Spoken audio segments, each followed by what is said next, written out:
बोलिए श्रीमद् भागवत महापुराण की जय, श्री राधा रानी सरकार की जय, श्री सद्गुरुदेव भगवान की जय। लंबोदरम परम सुंदरमेकदंतम रक्तांबरम त्रिनयनम परमं पवित्रम उद्य दिवाकर करोज्ज्वलकाय कांतम विघ्नेश्वरम सकल विघ्नहरम नमामि।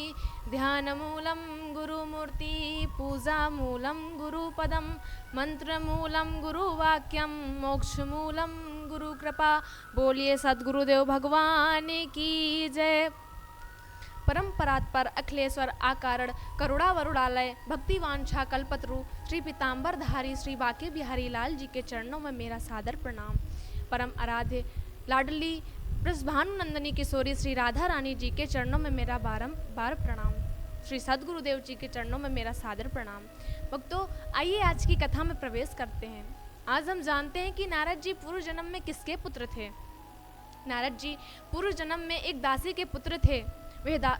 वह दासी कोई साधारण दासी नहीं थी, वो संतों महापुरुषों की सेवा में सदैव लगी रहती थी। एक बार उनके गांव में कुछ ऋषि चतुर्मास करने के लिए आए तो नारद जी गाय चराने गए थे। जब वे लौट कर आते हैं तो अपनी माँ से कहते हैं, माँ तुम संतों की सेवा मत किया करो। तो माँ ने फटकारें लगाई। तभी नारद जी रोज की तरह गाय चराने गए।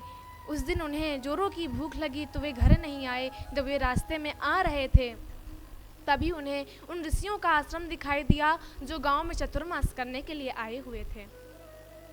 उस आश्रम के बाहर संतों की जूठी पतलें पड़ी हुई थी, उनमें कुछ अन्न के दाने लगे हुए थे।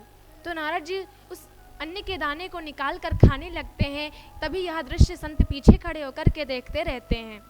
संत कहते हैं, बेटा तुम एक ग्रास और ले लो। तो नारद जी एक ग्रास और ले लेते हैं। तभी नारद जी कहते हैं कि पहले मैं संतों की सेवा नहीं करता था, ये अन्न खाने के बाद मेरे हृदय में संतों के प्रति श्रद्धा जागृत हो गई, तब से मैं संतों की सेवा करने लगा। भक्तों, कुछ समय व्यतीत हुआ तो संतों के जाने का समय आया।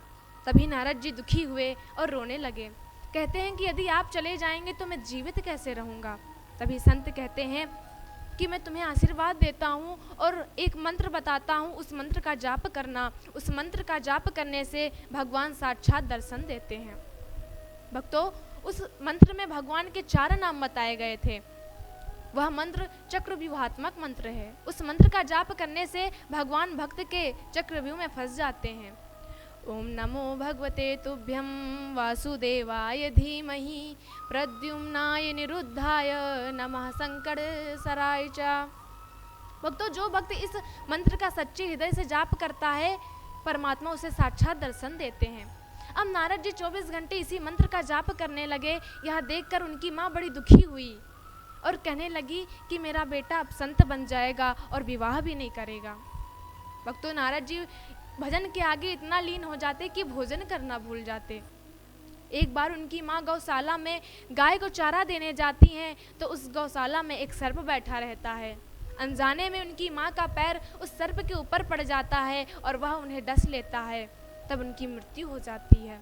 जब यह बात नारद जी को पता चलती है तो वे बड़े दुखी होते हैं और रोने लगते हैं। उनके एक आँख से गर्म आंसू और एक आँख से ठंडे आंसू निकलते हैं।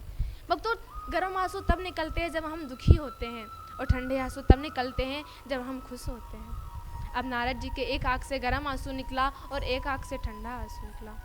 गर्म आंसू तब निकला जब उनकी माँ की मृत्यु हो गई और ठंडा आंसू तब जब उन्हें भजन करने से कोई रोकने वाला ना था।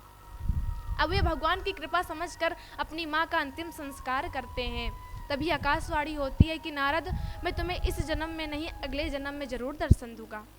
अब नारद जी और दुखी हो गए और वे रोने लगे।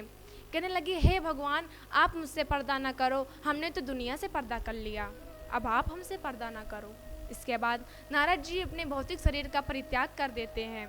भक्तों, इसी के साथ में अपने वाणी को विराम करते हुए तब तक के लिए जय जय श्री राधे श्याम।